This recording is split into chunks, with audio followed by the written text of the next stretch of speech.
Hi guys, welcome to The Identity. Thank you for tuning in to Hope Channel Kenya.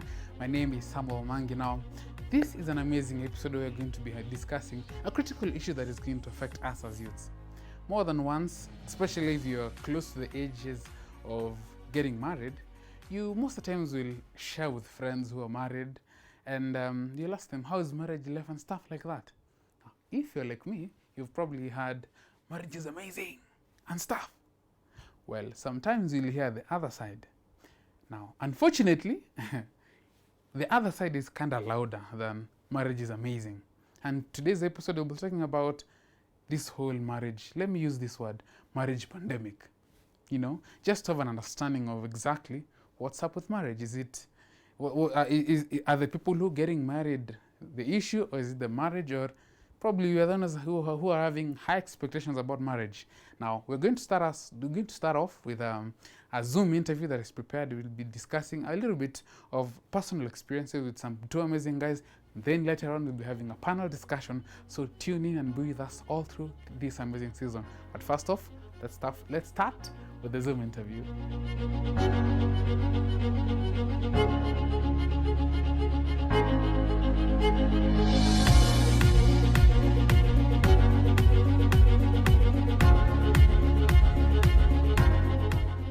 Hi, welcome to the show. I'm glad to have you, Solomon Kime and Sally Rico. Thank you for joining, even as we start up the conversation about marriage pandemic. Now, first of all, it's easy to say that most of our friends, or some of our friends, are married. Sally, how is the interaction with these newlyweds? I don't know what you mean by interaction. How is their vibe now that they're married? It's different. That's for sure. It's different. Different in a good way or a bad way? I am happy. In a good way. I'm happy for them. I'm happy that some my friends found their partners and they are now embarking on this new journey of doing life with someone, which I don't want to say it was our purpose, but God didn't make us beings to be alone, So yeah, it's kind of exciting and it's kind of beautiful to see two people falling in love and two people striving to want to be together. It's sometimes intimidating and it's sometimes confusing all at the same time. Okay, I will come into the confusing bit. Let me first ask Salo, how's the interaction with these guys? Yeah, my interaction with the newlyweds, first of all, most of them, since they are still new in that marriage, it's still the excitement. They are all still in the celebratory mood after they just got married. So at that point, everything is flowing on smoothly. So a good number of them, it's all about positives. Okay. Yeah. Now, then there's this bunch of people who have already gotten married, and let's say they're not past 6 months or stuff. Now, when you get to interact with them, there's always a change in terms of conversation. I don't know if it's just me who has gotten it. Sally, you said something about confusing. Here's where I bring you in. What did you mean by that? Exactly that, what you said. Because you see, I don't know. I don't want to call it a demon, but spirit that possesses newlyweds, in the sense that now everything is different. Understandably so. I mean, because your status has changed. So there's things that you were doing before when you were single, and you can't be doing them right now, or when you're married. Now it's like I'm married. Hey, for the Lord. But there's just a difference in how newlyweds interact with other people outside of themselves when they're married and before when they were single. or when they were courting. I don't know what it is. That's the confusing part. Able give us an example, because it feels like you want to say something, but you're still on the fence. No, me, I'm not married, so I don't know. But I'm sure you've interacted with them. So what Example was this confusing element that you you want me to give?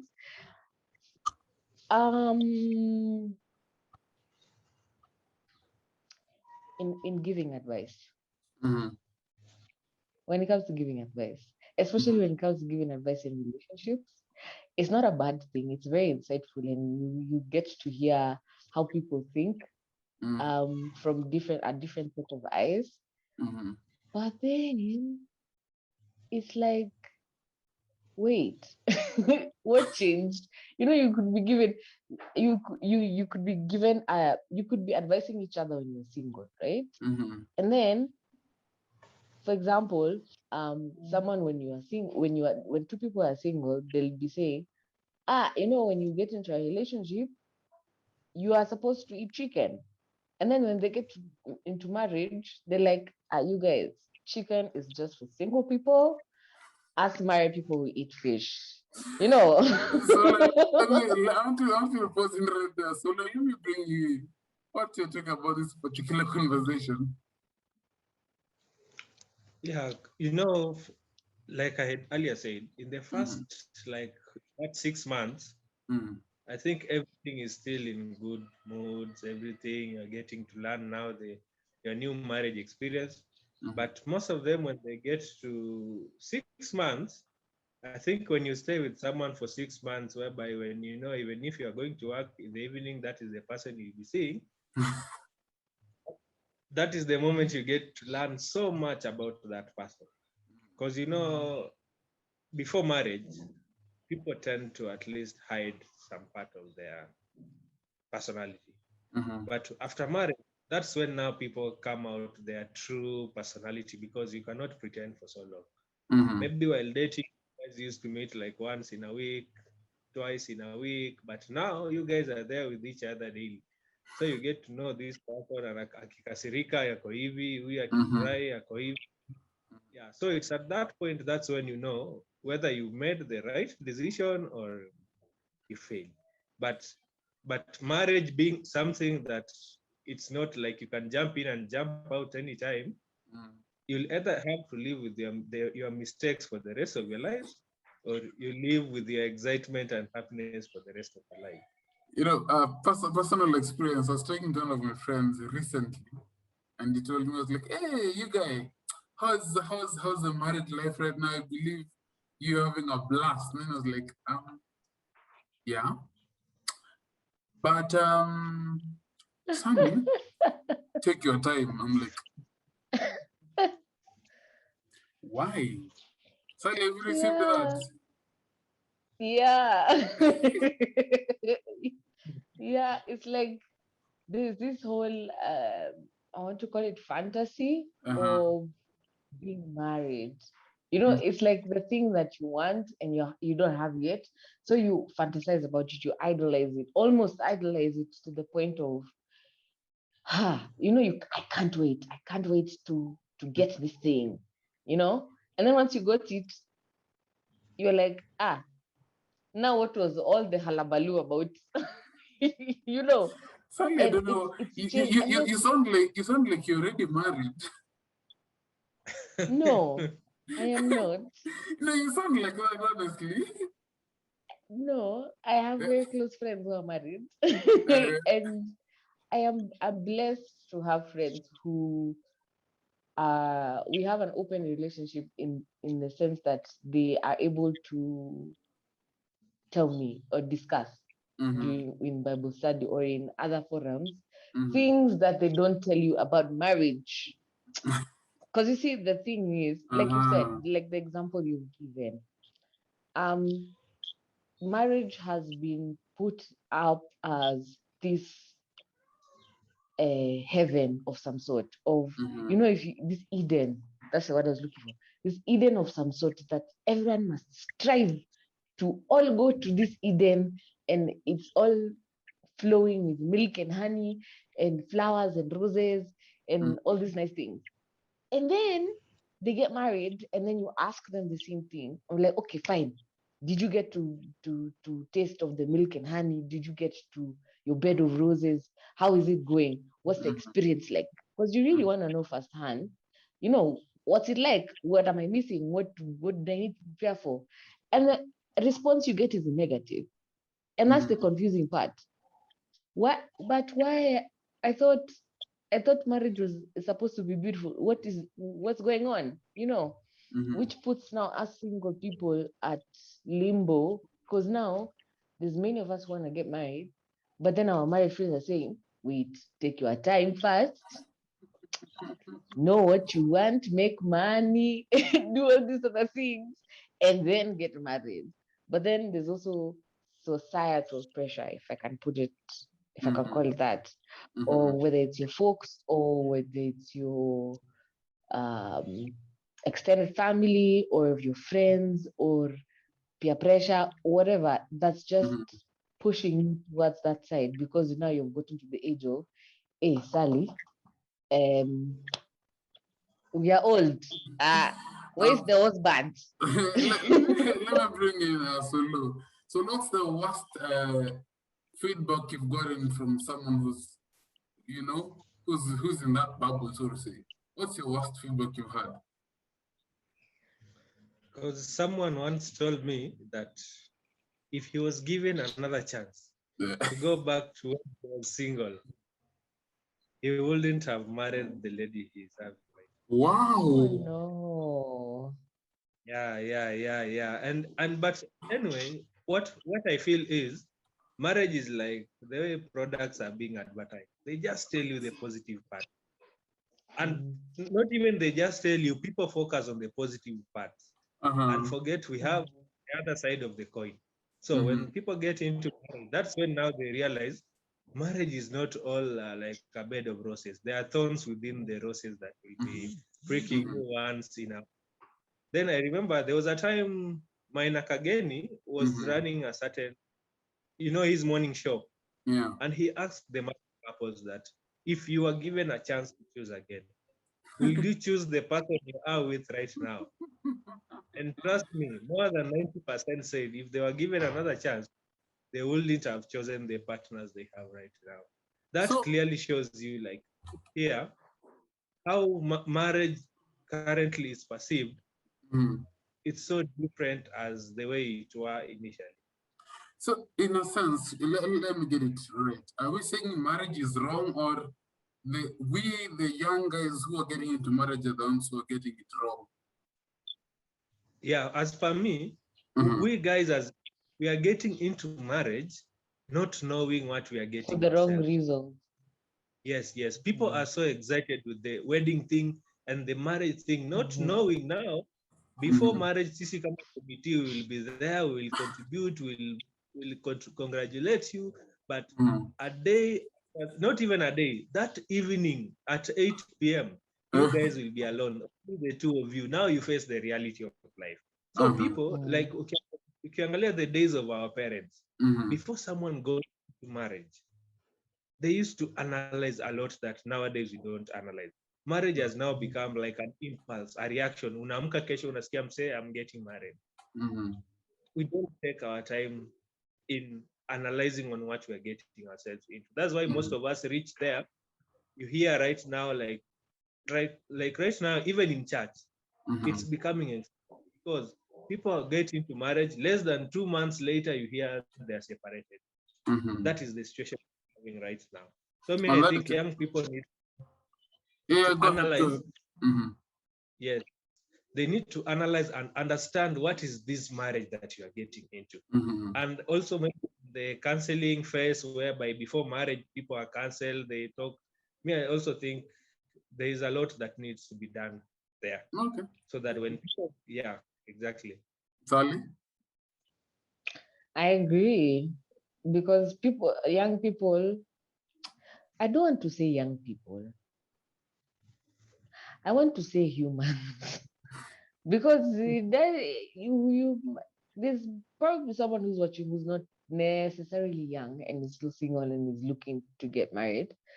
You know, so I want to say humans get into marriage for the wrong reasons because, like Sola said, it's advertisement of some sort, of this bliss Eden that you want to live in, and you live with forever with this partner and you're all happily ever after.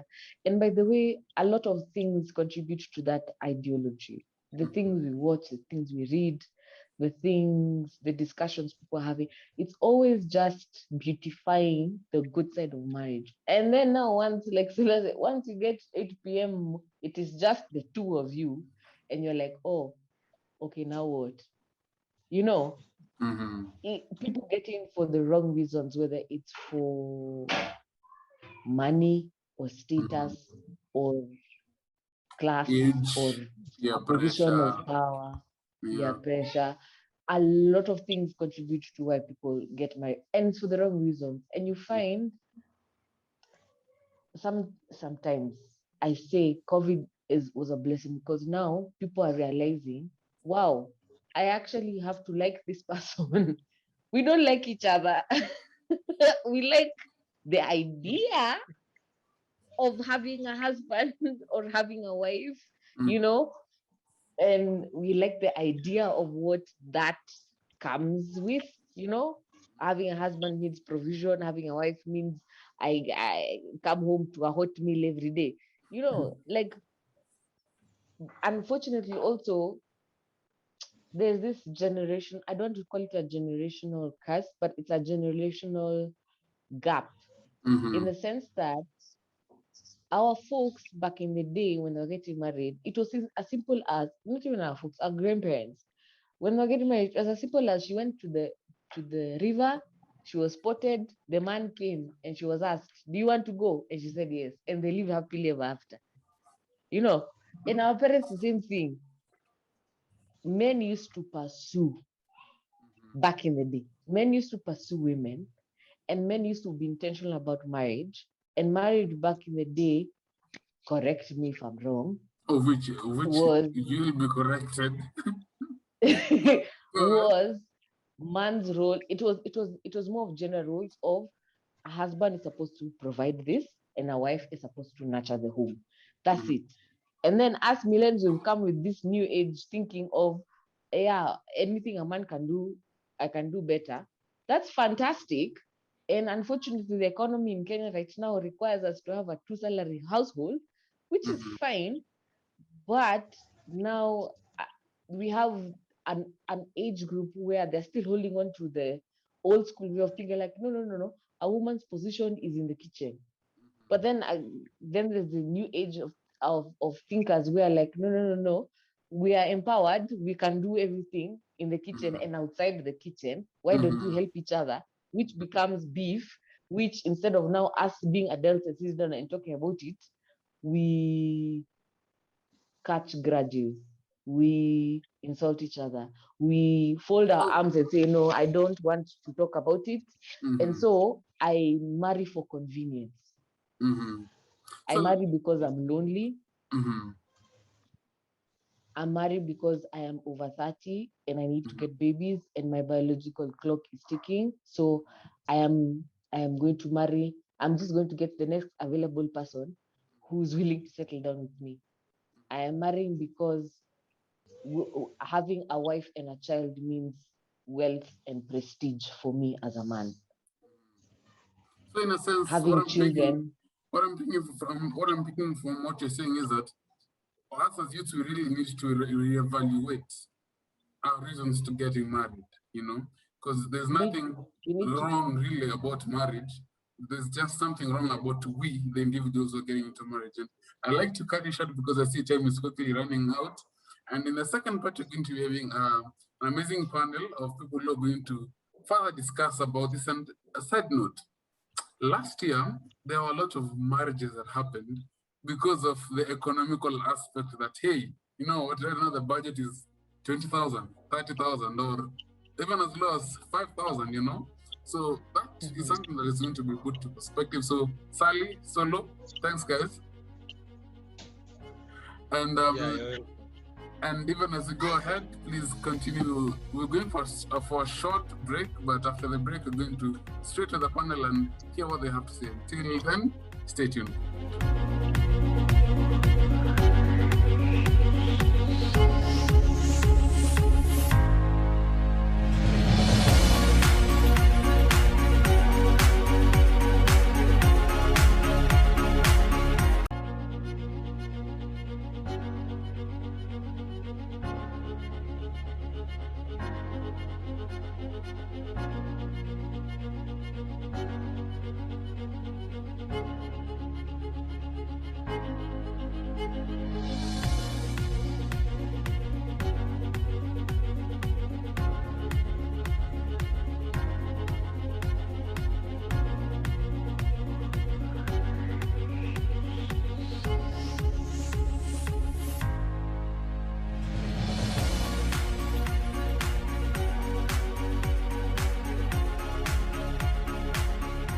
Welcome to The Identity, and today's panel we have a very powerful trio, so to speak. We have Pastor J.P. Mayua, we also have Apondi Nyangai, and lastly Ken Okoye, to help us understand this discussion. Now, J.P., Pastor, you said us going with the name marriage pandemic is huge of a word. Why so? Because of the times. You know, we're in a corona time, which, by the way, many are still struggling to make sense of it. Corona is here to stay, in my view. And so pandemic will belong to corona. So whenever you use pandemic, you'll be somebody, trust me, trust me. People will find it easier to say, you see, the pandemic is too much. And people will understand naturally, it means corona. Pastor, how long have you been married? 20. Oh my goodness. 27. Apondi. I've been married 35 years. I'm going on to my 36th year. Praise God for that, Ken. You didn't ask me with 20 or what. Usually we don't know. I'll have to ask her, is it 23rd or 20? I can't remember. Okay, Ken, you're newly married. And I have friends who just got married, or rather have stayed not more than 5 years. And there's something I've realized. I don't know if you've realized the case. I've realized the guys who just got married will not quickly tell me, Sammy, just go, you know, they don't encourage me, run for marriage. They'll tell me, no, Sammy, take your time. Take your time. Why are you discouraging us, for example, if you are? Yeah. Why? Have you seen that first? Yeah, because you see, when you're getting married, you have your expectations. So when you get into that house, you realize that the expectations that you had are kind of different. And so, because at that time as a couple, you are still going through a power struggle stage, trying to know this person in a different setup now. You see, when you are dating, you're just boyfriend, girlfriend. But now you're a husband and wife. You have gone through counseling and been told, like, you don't fight, you don't argue. So you're trying to constrain yourself from engaging your partner. And so at times there are so many fights to the point now when you meet your fellow, those who are now single. The bachelors, the bachelors. Because of that experience of yours, you will tell them, hold on. If you're a newlywed, you tell them to hold on because of the fights that you're having in your marriage. My thinking is, well, how old are you? You in marriage? 4 years and a half. Yeah, I can understand. I can understand why he's making that comment. But the reason for me, I have counseled, I have wedded for over 15 years. I've been wedding, I've been in the business, you know, been in the business. And I'm very frank with you. And the viewers should know this. I know many counselors and many pastors who disagree, but this is personal. For me, it's personal. And I pastored young churches, New Life, started with New Life, pastored her. My church? Yes. And it popped up so early. Within 5 years, people are fighting.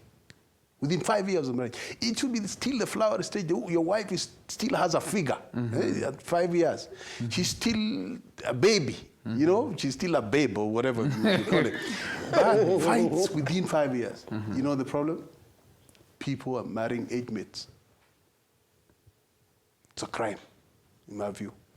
it's wrong to get married to an age mate? Even after you've It's dated disaster. for very long, It's disaster, and my you friend. know each other. It's disaster. You don't get a wife from college. Ken? Yeah, you don't get a wife from the choir. I have a different. Okay, I do agree with that of the part of age mates, but I kind of have a different view Sure. because the age gap between me and my wife is 6 years. Yeah, Which one is older? me. So it's 6 years. Now the very first years, it was crazy. Like there were a lot of fights because the reality is that we come from different backgrounds. We have been brought up differently, and everyone knows how they are supposed to do their own thing. You get, and so you trying to come together now to find a way of doing things together in harmony. It's kind of tricky. hassle. Yeah, it's a hassle, if I can say.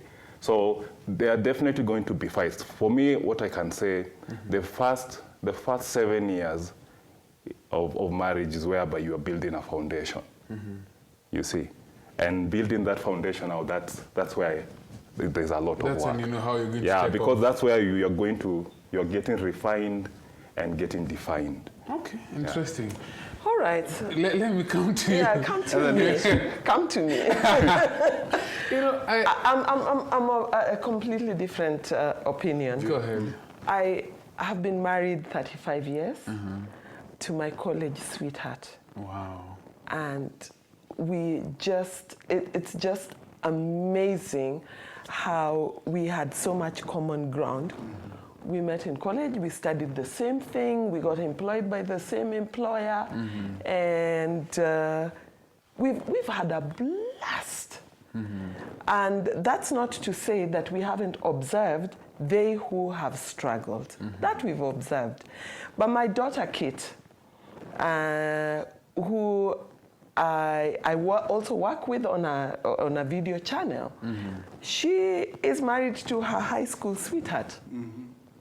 So again, they are age mates, and they met in high school, and after 9 years of knowing each other, they got married, and they're having a blast. They're having a really good time.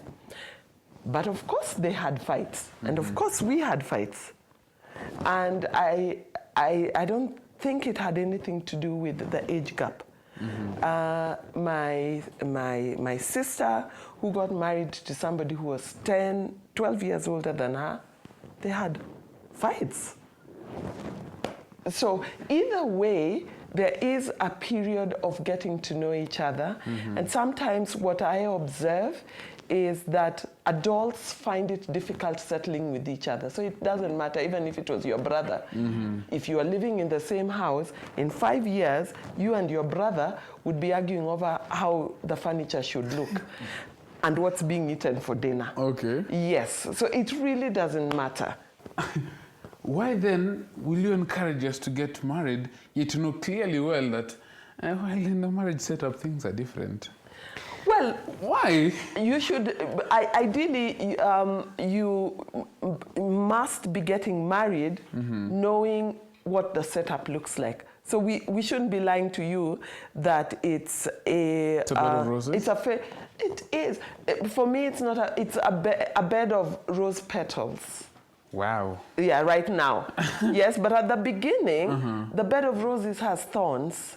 Person to jump in. Go back to your question. You Okay. asked why are young people discouraging us? Yeah. Discouraging young people. Yeah, why newlyweds discouraging If it is a us? blast, why should you discourage people? Yes. Yeah, if it is a blast, honestly. Okay. This is honey and sweet bread and butter. Why do you tell people, hold on, don't come? Yes. That would be selfish. People will see it when they come finally. They can say, this guy was lying to us. Yes. Yeah. See,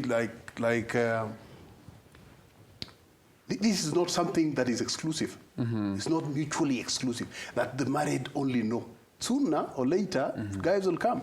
Like he just said, within seven years, he is not 7 years old yet. But you know, some things we talk theoretically, but over time you say, wow, so this wasn't what I thought. Yeah, so why the discouragement? I said, this is business for me. This is my life. I eat from this. I marry people as a job. You see, it's true. I agree that you can't generalize. But this is a common denominator. You see this thing we're calling fights? Yes. That is a big deal for Absolutely. It's a big deal. There are two things. One, there is something called submission. The Bible talks about submission in Ephesians 5. It says, wives, submit your husbands in everything. That thing, women don't like it, but this is the fact. But you can't talk submission to an age mate. No. Women mature faster than men. Women see things better than men. Women have a sense that we don't have. When you have an age mate, you'll end up arguing. This is what I'm talking about. You end up arguing with a wife who should be listening to you. But you give ideas, she lets you, and you give inferior ideas all the time. Inferior? Yes. So I talk about capitulation. And it's a capitulation. Giving up what is inferior and get what is better. But it can't happen easily for inmates. Yeah. It's Something a struggle, about that. please, yes. Yes. Yeah, and you know, I mean, I completely agree. When I first heard the word submission, it just sounded really, it sounded like subordination. It sounded like being subservient. And I did have a fight with it. You had a Pastor. problem, yes. I had a huge problem. Exactly. Until I expect it. In fact, you should tell us about that. let me tell you Not the about blast. that. Yes. Yes, no, It's a I had big a deal. problem with it until I sat down with the scripture and sat down with the intention of my Father in heaven. And only then did I realize there is nothing that he would give me in instruction that would be to harm me. It always is to create great power within me. And then, because I studied the English language so that I could teach it, then only did I learn that submission doesn't mean subservient and it doesn't mean subordinate. Only then did I learn that submission has the power of building both people. Only then did I learn that when I submit, then I come to the place where I am able to allow somebody to make a decision. And it's only me who's called to be submissive. He's not called to hit me into submission. He is not instructed to It is an get imperative. me. In theology, we call it an imperative. It's a command. It's a command for It's a me, command. but nothing to do with him. It's me to be submissive, him to love me. And so, if I could just say this, I have learned in time that submission also goes with that Proverbs 31 woman. And she's a powerhouse. Correct. She's not a joker. She's this woman who wakes up early in the morning. She has servants. And she is this person who goes out and surveys land. She's not asking for anybody's authority but Yahweh's to go and buy land, to plant it, to make a profit out of it, to clothe her family, to make her husband so proud. He is so respected by the people in the city. He actually sits in positions of leadership because of who she is. That Proverbs 31 woman, that powerhouse, that is the one that's able to be submissive. Pastor, like Samuel, I'd like to finish this submission by saying that this strong Proverbs 31 woman has to have intellectual fidelity for her husband and for her maker. She has been created to be a powerhouse in the image of Yahweh. Her husband can only grow into power because she is his helper for as long as the fullness of her capacity is brought out by her. Anytime she plays it down, she plays down her husband's capacity. Her job is to be in her fullness. And in the fullness of her being intellectual and being spiritual and being loving and being an entrepreneur, in that fullness, she raises him. Wow. That transition for Africans doesn't have to do with age. It has to do with status. So in my own community, a woman was referred to as a girl until she got married. So to move from girlhood to womanhood, you had to get married. And so that exists in the psyche of the people. She's a girl, and maybe she's 45, but she's a girl. She's still a girl. Whoa. And she could be 50, but she's still a girl. Or that old grandmother there is a girl. So transition has to do with the marriage. It has to do with being a grandmother. I'm a grandmother now, and I transitioned just because of being a grandmother. But in our reality as Christians, we shouldn't create negative pressure for people to get married, because then the negative pressure can cause a young man or a young woman to marry the wrong person. When we pray over you, we pray that you find the person that Yahweh created for you. And like Pastor is saying, we hope that you get them in the right time. Not before the arthritis. Before arthritis happens. So that you are able to play with them. And you and your wife, even the Bible talks about the wife of your youth. You get married in your youth so that the wife of your youth is a person that you journey with. They will be with you, they'll stand by you. Lastly, I would like to say that then they are they who choose never to get married. In our society, the way we are structured, the lack of a spouse and the lack of children is a lonely, horrible place. Society has structured family to surround you and to hold you together. You need them in your sunset years. Taking that sunset journey alone, I have watched those people, and they have to have caregivers who come from outside of their immediate, intimate family.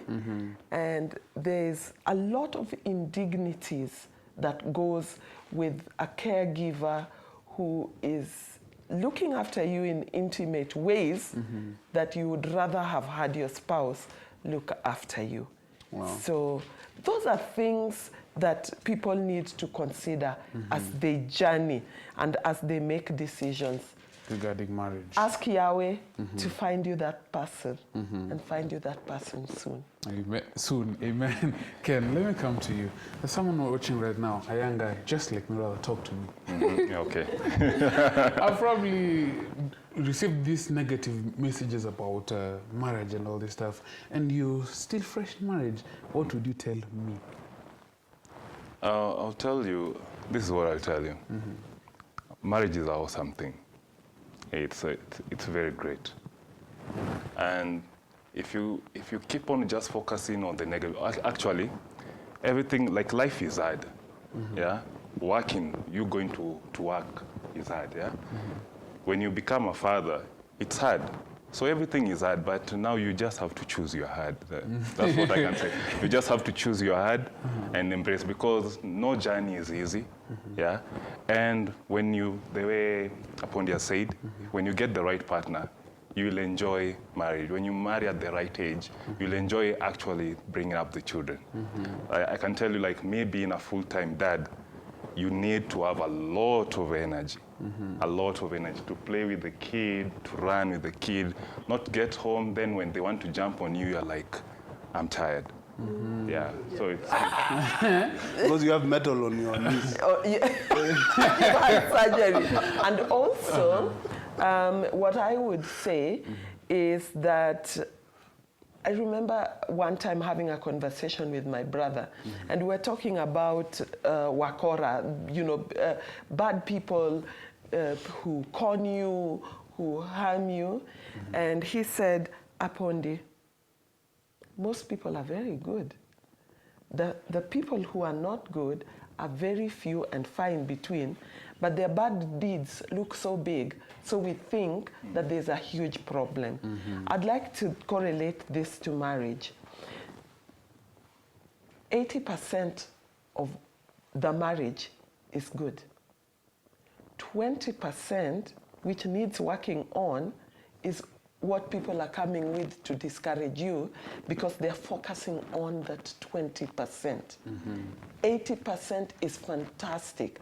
And if you sat them down and told them, today tell me only the good things, they say, oh, she wakes up early in the morning, she makes sure that my suit is ready for work, and she tells me, I love you, baby, and she loves my mother, she calls up my mother, you know, every 2 days, and she, you know, when we go home, she makes sure we've taken a good shopping to my mother, she buys my father cake, because my father likes cake. He has 80%. But this 20% is eating his head. And that's the bit that Pastor and I exist to interrupt.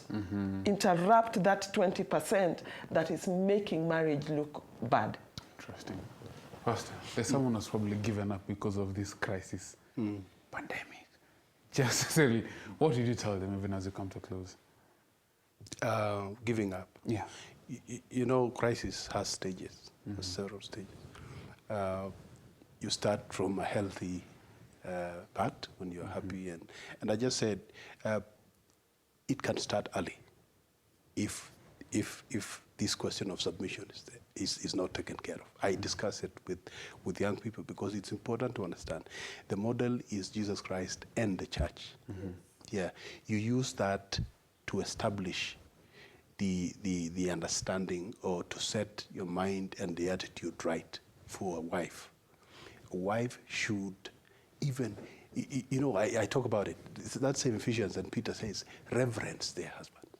We don't see it here in you know, this part of the world. But if you go the further south, you leave Kenya to the border, and you begin to go into Uganda, Tanzania, down that way. Women even kneel down to their husbands. Ours here going this way, they stand like poles, you know, like electricity poles when they are serving you. And it's a big thing, and they have a problem. When you talk about it, they say, Pastor, you mean bending is making me submit. No, it's an attitude. You need to know what the Bible is talking about is that women should submit. Actually, the word is imperative. Must, the way the church submits to Christ. We don't question him. We don't say, why are you asking for 10%? Why not 9%? I mean, during Corona, we should be asking for 2%. Yeah. God says, give tithe. Yeah. And the issue is not money. The issue is teaching you management, that you may be worthy to take care of bigger things. So to him who has given up. So, yeah, somebody who's giving up, and sorry, I left. So you start from there, and the generation starts. It goes down, the process is about four stages. And the giving up stage is usually the second last. And the person who gives up is the person who's been fighting to stay. The person who goes away does not give up. He doesn't, he just walks away. The person who gives up is the person who has tried to stick to this thing, fight to keep it, and has hope that something better will happen. And usually, the person who walks away, or the aggressor, is the person who will come back. But by the time he's coming back, the last stage, this other person has decided to walk away or decided to separate. And then, while he stayed away, he noticed his wife was the best after all. And usually it's a stage of life. I mentioned, and I wish we had time, I would have told you that the reason why I discourage same age marriages is because of the stage that is called teenage. We go through teenage 3 times in life. You're a teenager when you're, teenage in the mind, when you're 2 to 3 years old, and when the child discovers the word no, and then you go through teenage again in age when you're 16, you know, teenage up to 19, and then you go through the 3rd teenage, which is sometimes called midlife crisis, when you're 16, 17, 18 years of marriage. That is very important stages of life. But you see, oftentimes, when you marry an age mate, this third one will hit you so hard. Okay. And even the second one becomes very hard. And this is where the crisis really gets real hot, the midlife crisis. Wow. So, but I need to mention that giving up comes at the very end often. But that's the time when people walk away instead of sticking. We should know that this is a season. It's never permanent. Okay, there are times when marriages can't be repaired. You know, it's they're repairable. But the truth is, oftentimes, the crisis is seasonal. Okay. It will get better. You need help. You don't need to talk to the negative choirs. There are some people called negative choirs. Negative choirs are people of your family or your friends who will tell you, Chana nice, throw him out. Yeah, he thinks he's the only man here. There are 1,000 men who want to look at yourself, girl, look at yourself, girls. And negative choirs. Okay. Those are the wrong people in your life during crisis time. Okay. So you need talk. If you can't get counseling, therapy, you need what we call even self-talk. Get an empty seat. In counseling, it's called empty seat. Put an empty seat there.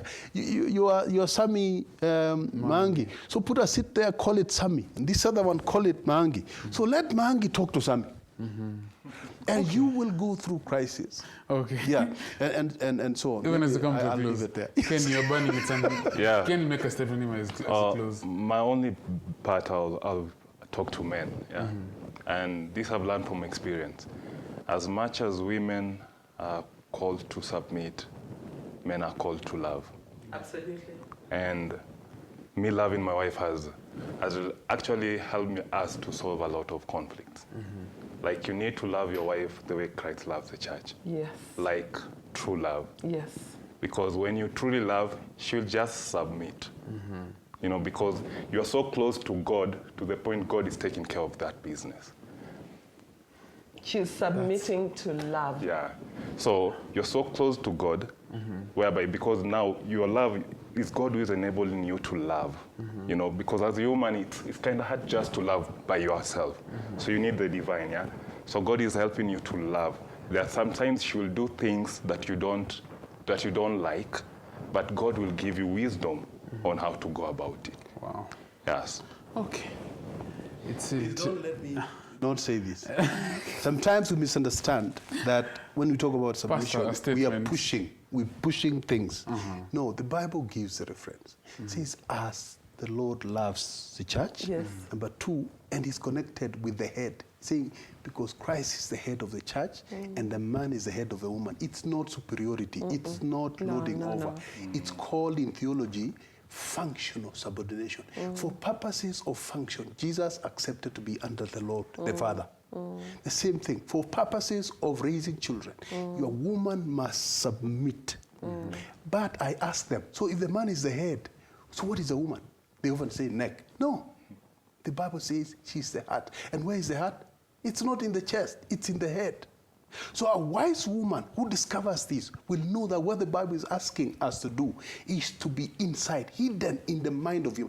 Be the one who counseled your mind. It's called pillow talk. Treat him nice, make him feel nice in the morning, and then have some 10 minutes to talk to him. You get into his head, and you see men do great things. No wonder they say behind. It's not behind, inside. Inside the man's head. Okay. It's a powerful argument. Wow. This should have ended way long ago. Wow. But it is what it is. Thank you for watching.